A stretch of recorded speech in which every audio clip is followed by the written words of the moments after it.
5 reasons your deep pore resin isn't curing. Let's get into it. So what I'm doing for my monthly subscription people on YouTube is I am answering a lot of commonly asked questions that just I felt like are general knowledge, but I realize it's not, okay? And don't feel bad for these things because I was there 8 years ago, and it's really hard to remember the things that I struggled with 8 years ago. So when I get these questions, I'm like, oh my God, like that was one of the things that I couldn't figure out or that I was worried about or that I had to figure out, okay? So I had somebody message me and they were like, Nita, I watched your videos, I follow you, I'm inspired, I love it. I bought the deep pore resin and I've poured a few things out. I gotta make something, I have a commission, and it's not curing. And I'm like, oh boy, like, okay, what's up? So we're gonna start with number 5, your environment. If it's too cold, your stuff is not gonna cure. It will eventually, but it takes a lot longer, okay? Also, humidity. So if you don't have a dehumidifier or a climate controlled shop, which I didn't when I first started, and I had to kind of roll with it through the seasons. If you don't have that, well, that's gonna affect your cure times, if you didn't know that. So if it's too hot, it's actually gonna flash cure and cure really fast. And I've had that happen actually a lot. And you have to learn how to work with that. So take those things into consideration, your environment. Number 4, your ratios. So ratios, it might seem like general knowledge, right? Not so much. So when I first started, I was using a 1-to-1 ratio. I was using a tabletop resin. I went to my local hardware store, and I believe that it was Gilroy's or something like that. I lived in the country. I went to Gilroy's, and it was like $36 or $38, and I got the Alumilites amazing cast whatever. That was the worst resin I've ever used. And I see people that have never really dabbled around with resins, and they swear by it because they got comfortable with it.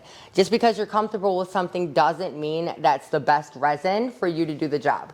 I actually started out doing deep pours with a tabletop resin. Don't do that. That's horrible. Don't do that. I know now that that is not okay. That pouring the resin to the point that it gets that exothermic reaction actually changes the chemical compound of the resin, and then it shatters easier, it breaks easier.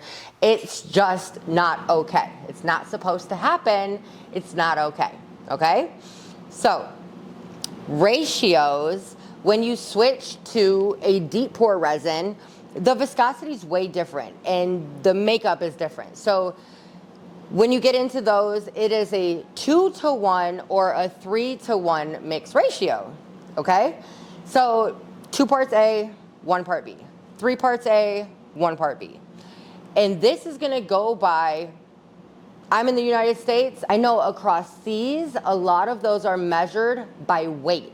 If you ever watch the people in like Europe or Australia and stuff, they always get their scale out, and you cannot mix resin that way. Here, if you're supposed to mix by volume, because they don't weigh the same. They do not weigh the same. A and B weigh differently. So if you try to double the B, you're not gonna get the right measurements because it weighs different. The viscosity of them are different. So when I say get to know your product, that's exactly what I mean. Look at, and this is the thing that I'm going to preach throughout this video, is look at what they want you to do and then do that, okay? So 2-to-1, the resin that I use for deep pours, and I've tried, this isn't, oh my God, I tried this, it worked really good, so I'm just not going to use anything else. No, I have a resin graveyard of products that companies and manufacturers have sent me to try to get me to use their resin because of the following that I have, just for me to say, I use this resin, buy this resin, this is good resin. It's not. I have not found one that is comparable to Promise Epoxy Deep Pore Resin. I get a lot of people that ask me, do you really use Promise? Yes, bro. When it comes to my deep pores, I don't fuck around. And yes, I'm cussing. I don't fuck around. I don't play with my deep pores because a lot of them are clear. Now, if I'm doing an opaque pore and I just don't care, like, not that I don't care, but say I was doing table bases, right? And I didn't care what the clarity on it. I didn't care about the clarity on it because it was opaque. I had 27 gallons of a different resin that I hate. I hate it for my clear pores. But I'm gonna use that, I use that for my opaque pores, right? So I've tried them, all of them. And they can't, they can't. They have offered me higher commissions, like for the affiliate stuff and all that stuff. You can't fucking buy me. No, I'm not using a shit product, and then I'm not saying for you to use a shit product. I'm not doing that. So yes, I use Promise Epoxy for my deep pores. Now when it comes to my surface pores, I play around with different stuff. Stone Coat Countertops has an amazing, this is going, wow, I am so ADHD, but hold on. Stone Coat Countertops has an amazing countertop resin that I highly recommend when people are trying to learn designs and swipe techniques and different techniques, because you got a way big open time. Like, you got a huge open time, and way big. And I highly recommend that, because why waste resin and why stress yourself out that you've got 10 minutes and you better get this done? Like, no, start there. Is it a little bit more pricey? Yeah. I've partnered with them to try to bring you like the discount and stuff because I like their stuff. I don't like their deep pour. I don't. So anyways, ratios. Make sure that you're measuring your stuff right. And the cups matter. So cups, like, say if you're measuring 8 ounces, you're not going to do that in a 34-ounce cup. You're not, because you don't have a lot of lines between the 0 and the 8. But if you get an 8-ounce cup, right, the smaller your cup, I'm not even going to go to 8 ounces, I'm going to go to 11. The smaller your cup, the more lines you have, right? So the less likely you are to mess up, okay? So try to stick with the cup closest to the measurement that you're doing. And I know that that's kind of like, fuck, like, you got to buy certain things, but you're usually working with like one scale, right? So you need 8-ounce cups. I keep 8-ounce cups. I buy these in bulk, and then I go ahead and I get the bigger ones, and I buy a box, and I buy a box of these. What are these? 128 ounces. Yeah, 128 ounces. But then I get these. So stick with what you need and try to stick closest to that size of a cup. Okay? Ratio, volume or weight. Pay attention. Okay? Number three, contamination. And this goes for the lady that messaged me. She was like, maybe I added too much alcohol. I says, well, why are you using alcohol? And she said, to pop bubbles. I said, oh, no. That's a myth. Like, yeah, you can use it like once, but you cannot just like continue spraying it. You can't do that. You cannot do that. You can't do that. Okay? So alcohol, contamination, using mold release. Like, say if you spray mold release into your stuff and it gets on your wood, or you just go ham and it's just oily in there, that's gonna mess up your resin. That's not meant to be in there. You're now adding a whole different chemical compound into the epoxy, and that's not good. That's not supposed to be there, right? Contamination also goes for pigments. You don't want to add too much pigment into your pores. You don't want to do that, because that's going to change the chemical makeup of your pieces. All right, next one's actually going to be mixing thoroughly. So on your bottle, it's going to say to mix for like 4 to 6 minutes. I've never mixed my resin for that amount of time, ever. I've never. Not even a tabletop. None of it. I've never done that. I mix my resin for like 15 minutes, I swear to God, every single time.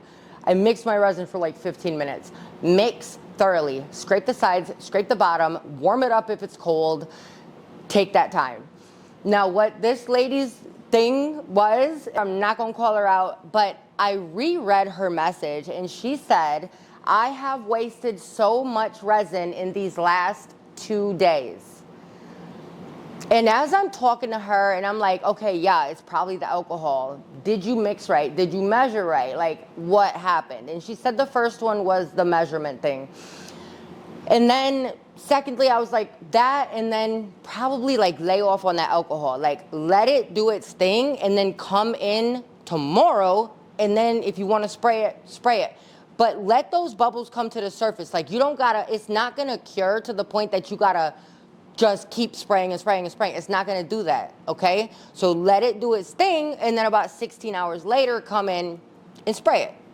I torch. I don't spray alcohol in my stuff, ever. So thinking about her message, I was like, 2 days? How did you waste deep pour in 2 days? I says, deep pour epoxy takes 72 hours to cure. She said, what? Deep pour epoxy takes 72 hours to cure. Minimal. So if you read about your resins, and this is where getting to know your product comes into play, epoxy resin, tabletop resins aren't fully cured until the 30 to 35 day mark. Did you know that? Ultimate, like your highest scratch resistant, heat resistance, and durability, UV resistance is not achieved until about a month after you finish. Yeah. So that is another thing to take into consideration. So that was it. I was like, hold on, you didn't waste nothing in 2 days. Like, baby, you just starting. Like, go pop your bubbles and sit down somewhere. Like, you got this. And she was like, oh gosh, I should have read the fine print. And I said, Happy New Year's, and go get a course. And when you buy that course, then you get equal credits to buy that epoxy that you messed up the first time on your measurements. So those are the 5 things that I know that I've struggled with in learning how to work with resin. And maybe you struggle with them too. So yeah, anyways, and like I said, if you get any of my e-courses, Promise Epoxy is matching whatever you spend in credit. So if you spend $100, you get $100. And why wouldn't you? So just saying, that's what I got for you. I'm gonna go ahead and I'm gonna get to work. This is a custom order. It's a Petoskey table, and I'm actually gonna do an e-course out of it. So yeah, I'm excited, and I hope this helped y'all. If you're new here, join the membership. I have a monthly subscription starting at $1 to $3 to $20. You choose your tier. I'm gonna be vibing with y'all and getting into the community way more this year. That is what I want, is I want to build the Fluid family and Fluid Academy, and that's my jam right there. And this is my little baby, and I'm gonna take care of it, and I'm gonna show up and show out, and we're gonna do this. We're gonna do this together. So I'm so excited.